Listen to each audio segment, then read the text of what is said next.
The storm from the night before had turned the Mara River into a heaving artery of mud and fury, its swollen current lashing against the banks like a living creature.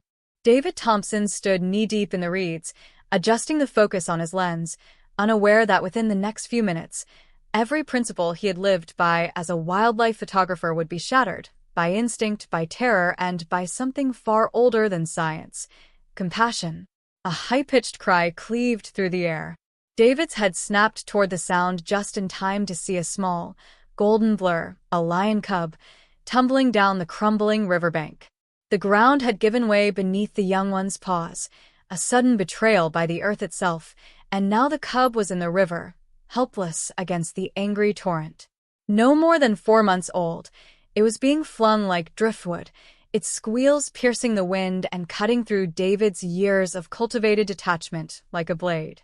He knew the rules. He had memorized them. Never interfere with natural processes. Observe, record, but never change the outcome. Yet in that instant, the rules dissolved. They meant nothing, because this wasn't just nature unfolding.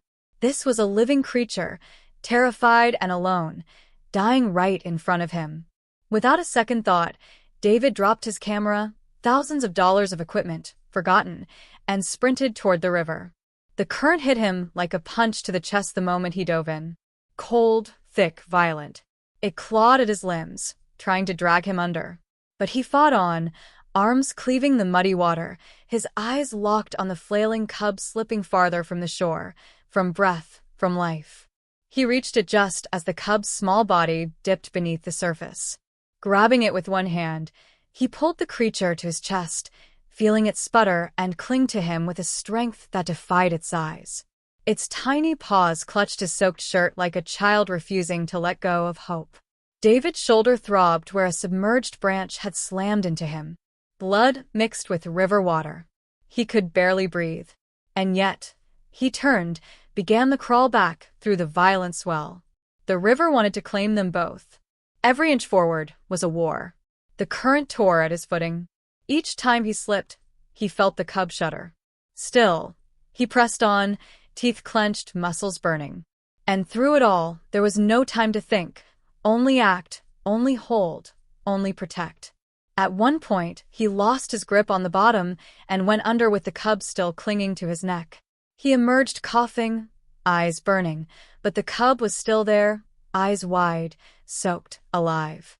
By the time David stumbled into the shallows, breathless and half-dragging himself, he had no idea what awaited him on the bank. He only knew he had crossed a line, not of law or science, but of spirit. A man who had come to the Mara to observe had become, in the rawest and most dangerous way, a participant. And somewhere, beneath the rushing water and the bruises and the silent scream of adrenaline, David Thompson knew the wild had witnessed his choice. And it was not done with him yet. The cub lay motionless in David's arms, soaked and shivering, a frail bundle of fur and fear. He knelt in the mud, gasping, his chest heaving as the adrenaline slowly drained from his veins, leaving behind only trembling and silence. Around him, the Mara breathed again. The wind rustled through acacias, birds resumed their tentative calls, and the river, indifferent and eternal, kept on rushing past as if nothing had happened. But everything had changed. He had crossed into something primal, something sacred. Suddenly, a low growl curled through the air like smoke. David froze. Just 30 yards away, barely visible in the tall grass, a lioness stood. Her body was taut with tension, her golden eyes locked onto his. She wasn't charging. Not yet. But her muscles were coiled with warning, her breath low and steady, like a drumbeat in the earth. She knew he had her cub. And now the wild, the real wild, was looking back. David didn't move. He didn't run. Some distant part of him knew that to flee would be death. Another part knew that even if he stayed, he was one heartbeat away from vanishing into teeth and claws. Yet what stunned him more than fear was the look in the lioness's eyes. It wasn't just rage. It was recognition. He gently lowered the cub onto the grass, slowly, deliberately. The tiny creature whimpered, then let out a dry cough. Its mother took a step forward, paws soundless, head low, tail flicking like a fuse. David raised both hands, palms open, not to defend, but to offer. He whispered something, he didn't know what, only that it came from the deepest place in him, the place beyond language. The lioness stopped. Her ears twitched. Her eyes never left his. For one terrible moment, the world narrowed to the silence between them, man and predator, savior and mother, the fragile cub between. Then, slowly, impossibly, the lioness stepped forward. She brushed past him, her flank nearly touching his shoulder. The scent of musk and blood and sun-dried fur filled his lungs. Her breath was warm. He didn't breathe, didn't blink. She nudged the cub with her nose. It whimpered again, and then, like a miracle, lifted its head. The lioness let out a low, guttural sound that made the air itself shiver. The cub answered, weakly but alive, and with a flick of her head, the lioness took her child gently by the scruff and began to walk away.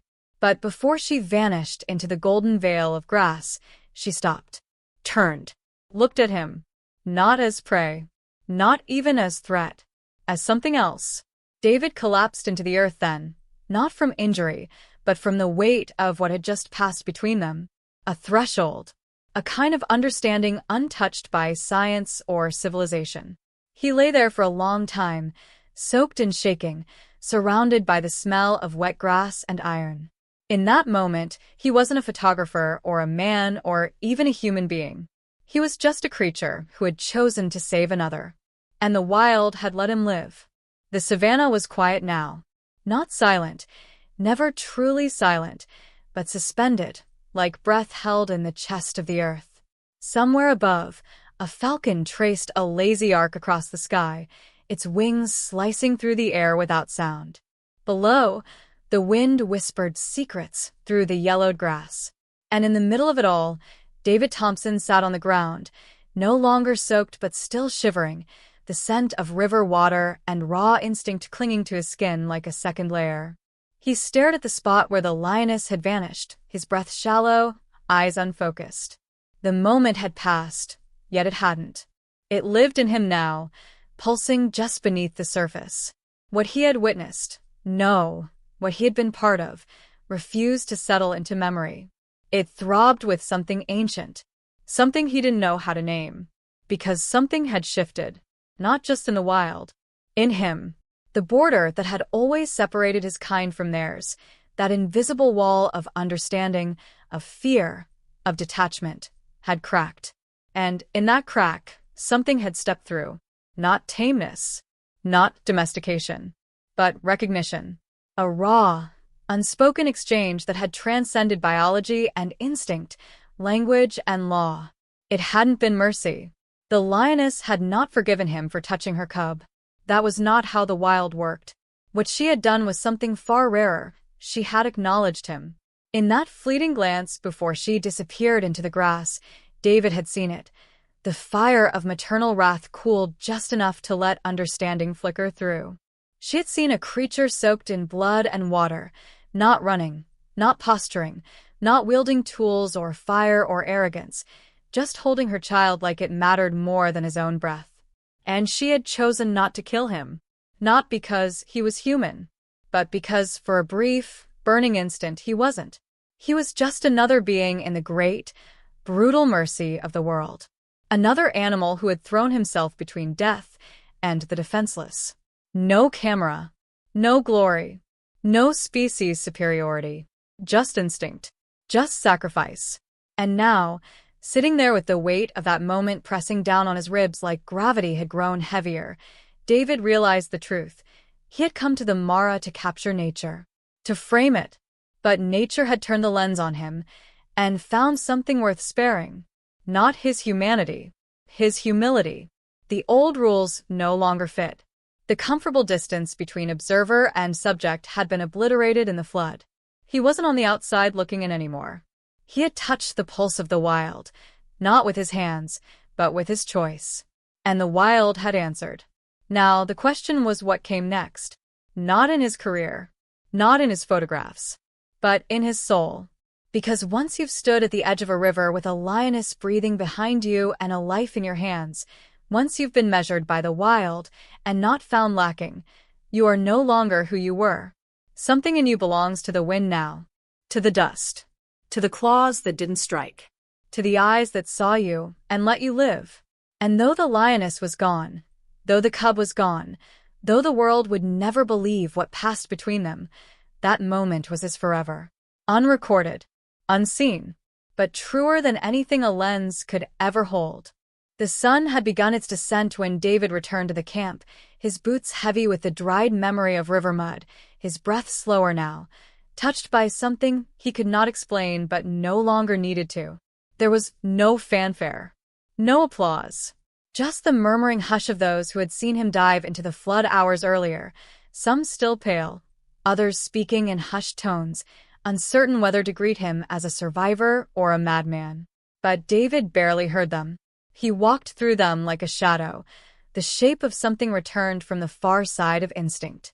Cradled in his arms, wrapped gently in the khaki cloth of his weather-worn shirt, was the cub. Its breath was steady, quiet, curled into the heat of his chest like it had never known terror. The wildlife officer, an old Maasai man named Latipa, who had worked these lands longer than most of the photographers had been alive, stepped forward without a word. His eyes, dark and deep as carved stone, fell on the bundle in David's arms. For a moment, nothing passed between them but silence. Then Latipa bowed his head. Not low, not theatrical, just enough to acknowledge what had been done, not the act of heroism, but the right. The unspoken, sacred code that had been honored. This one, he said quietly, in a voice like cracked bark, was not rescued. He was returned. And with that, the farewell began. They did not build a pyre, nor sing hymns.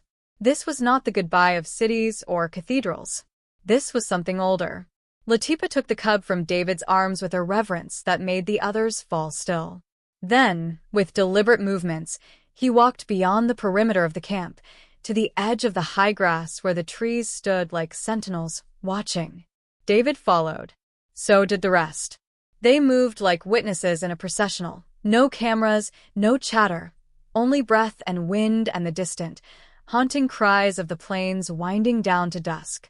The sky above had turned the color of burnt gold, and the light caught on every blade of grass like fire held in amber. At the base of an acacia tree, Latipa knelt. He unwrapped the cub slowly, placing it on a soft bed of leaves gathered by quiet, reverent hands. Then he stood and began to hum. No words, just a low, vibrating tone that seemed to rise from the marrow of the earth. Others joined him, first a whisper, then a swell. Even the rangers, even the cooks, even those who had not understood what had happened now felt it in their bones. A farewell not for death, but for the ending of a bond that had been borrowed from the wild, now being returned to where it belonged. David stood still, his eyes fixed on the cub who lay blinking up at the tree canopy, oblivious to the ritual forming around him, sacred in its simplicity. He realized then that he was not saying goodbye to the animal. He was saying goodbye to the version of himself that had believed he was just an observer in this place. He was burying the idea that the wild could be documented without being entered, that one could walk through Africa untouched. He had been touched, not by claw or fang, but by trust. When the lioness stepped from the trees, silent, golden, inevitable, no one moved. No one screamed. Not even David. She walked to the edge of the group and stopped, her gaze sweeping over them all with the cold, steady weight of a monarch returning to claim what was hers. Her eyes locked on David's, and in that gaze was neither gratitude nor grace, only recognition. The same understanding as before. The line had been crossed. And, because of that, the cub would live. She stepped forward, took the cub in her jaws, and turned back into the trees. No roar. No display. Just the sound of grass parting and closing in her wake, as if the world had swallowed her whole once more. When she was gone, no one spoke. They stood in the golden silence, hearts still drumming with the shared beat of something sacred. Something bigger than biology or bravery. A ritual without words. A bond without name. Only when the sun slipped fully beneath the horizon did Latipa speak again. "She will not forget," he said, barely above a breath. "And neither will we." David looked out into the darkening plains and felt something slide free inside him. Not regret, not sorrow, but a solemn, aching peace. The kind that comes only when you've done something that no one will ever understand, but that the earth itself seems to nod to. A farewell had been given, and he had been changed by it, forever. Weeks passed. The floodwaters receded. The earth, once bruised and swollen, began to breathe again beneath the sun's tender persistence. Grass returned. So did the animals. And in the rustling silence of the savannah, life stitched itself back together with invisible thread, as it always did after the wild had been wounded. But something lingered. Not in the soil, nor in the branches. Not in the footprints that faded beneath new rains. No. It lingered in the people. In the way they looked at the horizon now. In how they spoke the word lion with a reverence tinged not with fear, but with memory. David stayed on. Longer than he had planned. Longer than anyone expected. His camera remained untouched inside its case, but his journal grew heavier by the day, each page a mirror to what could not be photographed. What he had seen, what he had felt, could not be captured in a frame. It could only be remembered. He no longer walked through the camp as an outsider. The porters nodded to him with a quiet respect. The rangers greeted him like a man who had crossed something invisible and returned with part of the answer. And Latipa, who had not spoken of the lioness again, began inviting him to sit in the evenings, where firelight danced in their silences. Then one morning, just as the haze of dawn bled across the plain, a sound broke the hush. Not a roar. A cry. High-pitched. Familiar. David rose from his cot, heart already pounding with recognition. He ran, barefoot, shirt open, as if he were still part of some untamed story that had not yet ended. And there, on the edge of the tall grass, she stood. The lioness. But not alone. At her side, barely as tall as her shoulder, walked the cub. It had grown. Stronger now. Leaner. But unmistakable. Its stride still bore the trace of human proximity. Not tamed, no. Never that, but marked by something deeper. A memory. A ghost of warmth not native to the wild. She did not approach. She did not roar. She simply stood there. And looked. For a moment that stretched into eternity, David met her gaze again. But this time he understood. It was not a warning. Not a farewell. It was recognition. The cub stared, then padded forward a few feet, pausing. Eyes wide. Not curious. Not afraid. Simply searching. David didn't move. He didn't need to. The cub blinked. Saturday. And for one breathless minute, the two species regarded each other across the great chasm of evolution, instinct, history, and bridged it. Not with touch, but with something older than language, a kind of knowing. Then, as if on cue, the lioness turned. Her body brushed gently against the cub's as she walked back into the tall grass. The cub hesitated for just a moment longer, looked once more at the man who had defied flood and fear, and then followed her into the wild. This time, there was no sadness. Only awe. Only the echo of something eternal, moving through time like wind over stone. Back at camp, someone had seen. They whispered. Then others began to speak of it, not in scientific terms, not in headlines, but in the hush of legends. Because this was no longer just a story of survival. It had become parable. A tale retold under starlight and fire, about a man and a beast, about instinct interrupted by mercy, and about how one impossible act can thread through 1,000 souls without needing proof. David left the bush months later, his beard longer, his eyes quieter. The camera remained untouched. But his final journal entry read like scripture. The wild is not a place. It is a truth. It lives in all of us. And when we dare to cross into it, not with conquest, but with humility, we do not tame it. We become part of it. Even if only for a moment. Even if never again. Years later, When David's story was finally told, after it had passed through enough mouths to be called both myth and memory, there were debates about whether the lioness had really returned, whether a cub could remember a human, whether it had happened at all. But those who had been there never argued. They just smiled, fell silent. Because some truths don't need to be believed. They just need to be felt, like the breath of a cub on your chest, like the eyes of a lioness in the dark, like the moment when the line between man and beast disappears, and something holy steps between.